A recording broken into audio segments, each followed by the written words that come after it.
বিদ্যালয়ের 92তম প্রতিষ্ঠা বার্ষিকী উপলক্ষে ও ডক্টর বিধানচন্দ্র রায়ের জন্ম ও মৃত্যু দিবসের পাশাপাশি গত 1 জুলাই জাতীয় চিকিৎসক দিবস উপলক্ষে এক মহতী রক্তদান কর্মসূচির আয়োজন করল নৈহাটি নরেন্দ্র বিদ্যানিকেতন।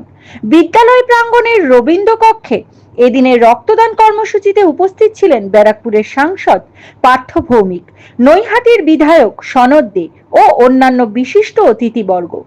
প্রায় ৪৫ জনের বেশি রক্তদাতা এদিনের এই মহতী কর্মসূচিতে রক্তদান করেন। স্কুলের এই অভিনব প্রয়াসের জন্য কি বললেন সাংসদ পার্থ ভৌমিক, কি জানালেন বিদ্যালয়ের প্রধান শিক্ষক শান্তনু কুণ্ডু, কি বললেন বিধায়ক, দেখে নেব এই কালের সেই বিশেষ প্রতিবেদন।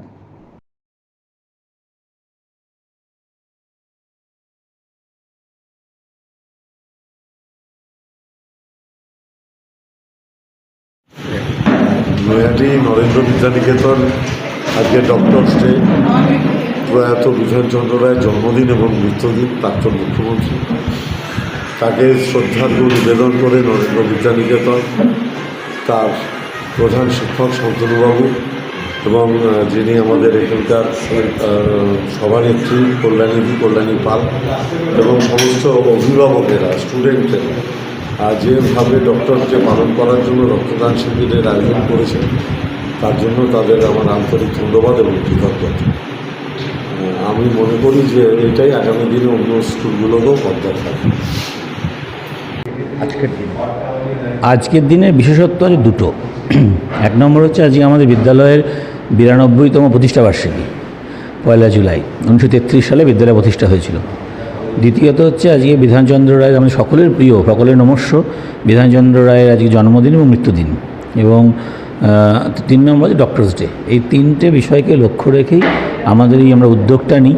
উদ্যোগটা নেওয়ার মূলত কারণ হচ্ছে আমাদের বিদ্যালয়ে 4টি বাচ্চা আছে যাদের থ্যালাসেমিয়া আছে এবং তাদেরকে রক্তের প্রয়োজন পড়ে। আমরা তাদেরকে অন্যভাবে পাশে না দাঁড়াতে পারলেও তাদের রক্ত কিনতে না হয়, রক্ত যাতে তাদের আমরা সহজেই তাদের রক্ত পেতে পারে, সেই জন্য আমরা এই উদ্যোগটা নিয়ে থাকি। এবং পাশাপাশি আমাদের বিদ্যালয়ে অনেক অভিভাবক, অনেক টিচার বা অনেক সদস্য আছেন যারা বিভিন্ন সময় রক্তের প্রয়োজন পড়ে। তো আমরা রক্তের প্রয়োজনে তাদের পাশে যদি দাঁড়াতে পারি, সেই জন্য ন্যাশনাল মেডিকেল কলেজের সঙ্গে সহযোগিতায়, থ্যালাসেমিয়া সোসাইটি অফ ইন্ডিয়ার সহযোগিতায় আমরা আজকে এই রক্তদান শিবিরটা করছি বিগত 8 বছর ধরে কন্টিনিউয়াসলি, এবং আগামী দিনেও আমরা এইটাকে চালিয়ে যেতে চাইছি। কারণ আমরা যেটা সমাজবদ্ধ জীব, সমাজের উপকারের জন্য যদি আমরা কিছু করতে পারি, সামাজিক এই প্রতিষ্ঠান আমরা যদি এই কাজটা ছড়িয়ে দিতে পারি, তাহলে পরে কী হবে, আস্তে আস্তে সমাজে সকলের যে রক্তের যে অভাব, এই গরমকাল প্রচণ্ড রক্তের অভাব পড়ে যায়, সেটাকে আমরা অনেকটাই কাটাতে পারবো বিভিন্নভাবে এগিয়ে আসলে। তাই আমার সকলের কাছে আবেদন, যে যেরকমভাবে পারবেন রক্তদান শিবিরগুলোতে অংশগ্রহণ করুন, রক্ত দিন। আপনার অমূল্য রক্ত দান করার মাধ্যমে একটা মুমূর্ষু রোগীর প্রাণ বাঁচবে, একটা থ্যালাসেমিয়ার আক্রান্ত শিশুর সে রক্ত পাবে। তার ফলে কী হবে, আমরা সমাজের পাশে, আমাদের শিক্ষক সমাজ যে সুন্দরভাবে দাঁড়াতে পারি, বিদ্যালয়গুলো যাতে দাঁড়াতে পারে, সেই চেষ্টাটাই আমরা করব। এবং অনেক ক্লাব, প্রতিষ্ঠান, রাজনৈতিক দল তাদের রক্তদান শিবির করে, কিন্তু বিদ্যালয়গুলো যদি এগিয়ে আসে, সেখানে অনেক অভিভাবকরা থাকেন, তারা যদি 50 জনকেও রক্ত দেন, তাহলে পরে অনেক রক্ত কিন্তু জোগান পাওয়া যায়। এটাই আমার অনুরোধ থাকলো, সকলের কাছে আবেদন থাকলো, এই ডক্টরস ডেকে উপলক্ষ করে বা এই ধরনের অনুষ্ঠানগুলোকে উপলক্ষ করে যত বেশি সম্ভব অভিভাবিকা এগিয়ে আসবেন, তত বেশি রক্তের যোগানটা বৃদ্ধি পাবে এবং সমাজের উপকার হবে। আমার নাম শান্তনু কুণ্ডু, আমি বিদ্যালয়ের প্রধান শিক্ষক। যখন পড়াশোনা করেছি, শিক্ষকদের হাতে বেদ থাকতো, সেই বেদ নিয়ে ক্লাস করতো, পড়া না পারলে নীল ডাউন করিয়ে দাঁড় করিয়ে রাখতো। এখন তো আবার এই সমস্ত করা যাবে না, আইনের কড়া জালে শিক্ষকদের হাত থেকে বেদ চলে গেছে। স্বাভাবিক কারণেই মানুষ কতটা মানুষ হচ্ছে একটা প্রশ্ন থেকে যাচ্ছে। কারণ আমরা আমার সন্তানকে মারতে দেবো না, বকতে দেবো না। শিক্ষক যদি না বকে, সন্তান কীভাবে বড় হবে আমার জানা নেই।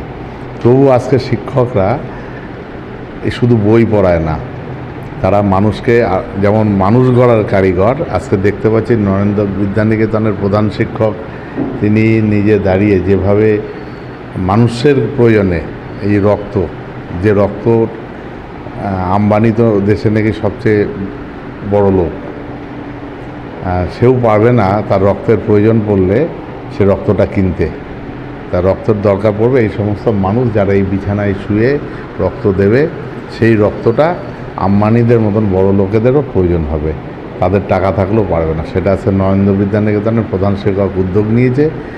সাধুবাদ জানাটাও কম হয় যে একটা স্কুল কী করে উদ্যোগ নেয়, শুধু সাধুবাদ জানানোটাও কম হয়। ধন্যবাদ সবাইকে। নৈহাটি থেকে শোভনলাল রাহার প্রতিবেদন এই কাল।